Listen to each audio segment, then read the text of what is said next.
India is a country where you have freedom of speech and expression.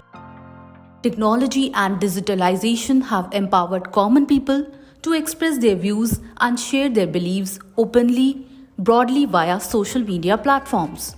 But this sometimes can be harmful. According to data released by the National Crime Records Bureau, India saw 50,035 cases of cybercrime in 2021, representing an 11.8% increase over 2020. Fake news, anti-national and objectionable content have emerged as major challenges for law enforcement.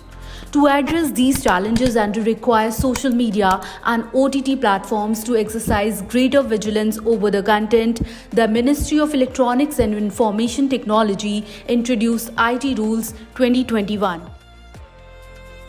So there have been a significant rise in online harms such as fake news, disinformation, child pornography, and to tackle these harms, the government has come up with these rules. So they were very much needed, and to a great extent, they have even succeeded in ensuring better accountability and responsiveness from the platforms and greater protection of user interests. IT rules prescribe certain due diligence requirements that the social media platforms have to observe. The rules are divided into three parts. The first part entails the definitions. The second part is with respect to the due diligence requirements for intermediaries, and this includes the social media intermediaries as well. And the third part is for digital news and OTT platforms.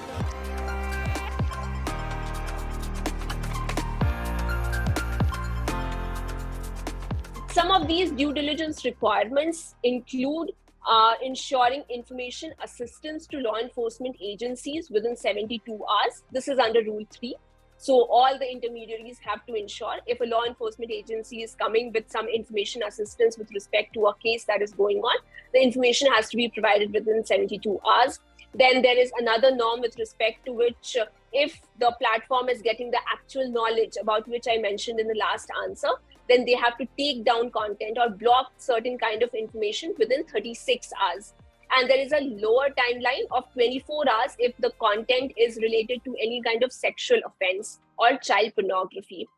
Other mandates include retaining user data even if an account has been deleted for 180 days. This timeline has been extended. Earlier it was 90 days, and now 90 extra days have been added when platforms have to store this data. For the significant social media intermediaries, some of the major due diligence requirements include having a nodal officer and a chief compliance officer who can be the point of contact between the platform and the government. Then there is an originator traceability mandate, which is for messaging platforms. So the government is saying that any messaging platform that uses end-to-end or any form of encryption is also supposed to enable traceability, whereby the first person from where the first source from where a certain message originated can be traced.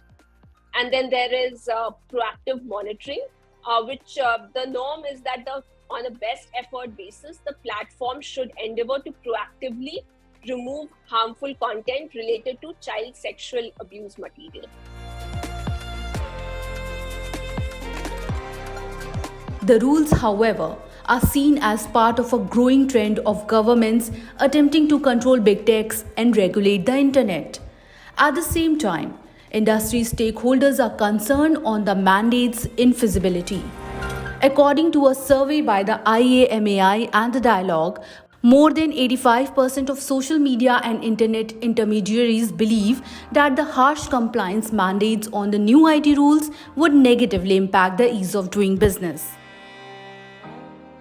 Yes, there are some compliance burden which the startups and any new player who is coming in the sector or the SMBs are finding a little challenging. For instance, the data retention mandate about which I talked. So the additional 90 days for which the data has to be stored, this is not there in any other jurisdiction. The standard practice across the globe is to store the data for only 90 days. So this requires additional technological calibrations on part of the platforms. and then additional workforce would be required. Some amount of training would have to be given to how to manage the logistics around storing the data for the additional 90 days. So this can lead to some amount of challenge. Also, with respect to the takedown timeline of 36 hours and the information assistance timeline of 72 hours, these kind of norms are very important because the harmful content must be taken down and law enforcement must be given the legitimate information in a timely manner. However, there is no content gradation right now. Content gradation means that the timeline should be set up in accordance with the degree of harm. Let's say if there is a child safety or a women's safety threat, then definitely a shorter timeline of 24 hours might be prescribed. However, in situations like defamation or contempt, which are not so serious in nature, a larger timeline should be prescribed. But right now, there is just a singular timeline of 36 hours without grading it according to the degree of harm. So this can also lead to challenges for platforms that deal with large amount of user-generated content accordingly, because the platforms might be overwhelmed with the requests that they might be receiving.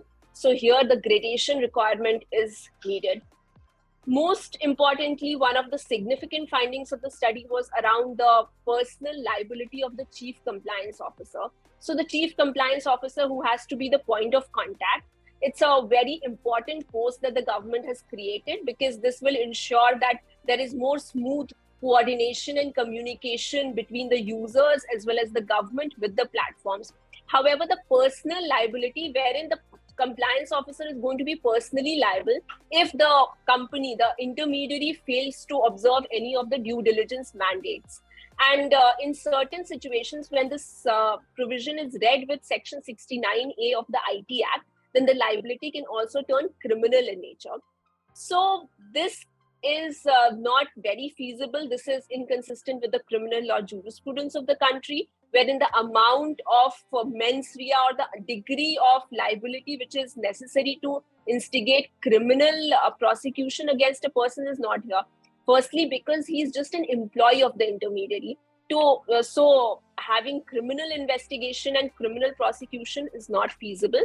More importantly, this can lead to more economic challenges and legal repercussions for the platforms who are coming in this space, because they have to find the right kind of person who would be willing to come in this role despite the danger of the impending criminal liability. And then also the platforms might need to bear the legal costs entailed if there is such a prosecution is actually instigated. So this is a concern, though no such instances happen till now, but the provision needs to be revisited to this extent. Similarly, the originator traceability mandate. So there are many messaging platforms like Signal and WhatsApp, which have end-to-end encryption. And this end-to-end encryption is not just important for user privacy, but is in fact very integral to their business model.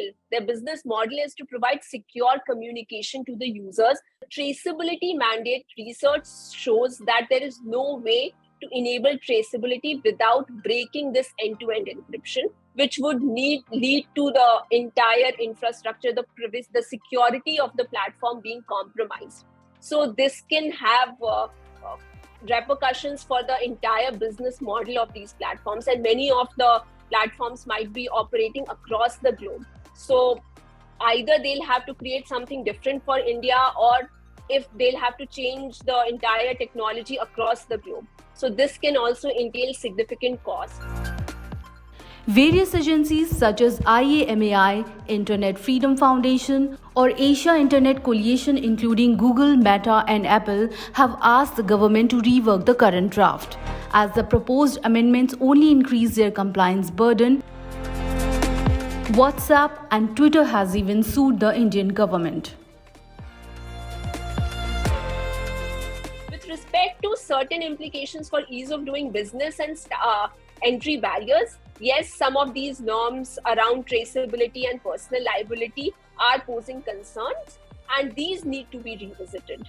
The SOPs should also delineate the exact officers who would be in contact with the platforms for law enforcement assistance, the number of officials, and also the designation of these officials. There should be a specific format in which the LEA the law enforcement agencies should request information from the platforms, as well as the personal liability provision. There should be more clarity provided with respect to how this is going to pan out.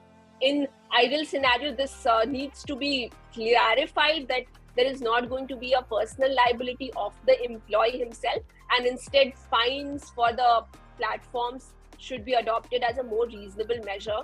Similarly, for the traceability mandate, I would say that experts should be interviewed, and with expert consultation, more effective and more sustainable measures should be explored, so that the metadata is the data which platforms store to help law enforcement agencies in their investigation. This is not the confidential private communications of the people, but these are data around, okay, this person uses this platform, how frequently, and something around those. So metadata is also very helpful. If traceability is enabled, then many people will stop using the platforms, and then the metadata that the platforms might collect on people will also get lost. So the law enforcement agencies might face greater challenges. So more sustainable solutions around how law enforcement agencies can be assisted more effectively without compromising with the privacy of the citizens need to be explored in consultation with the technical and legal experts.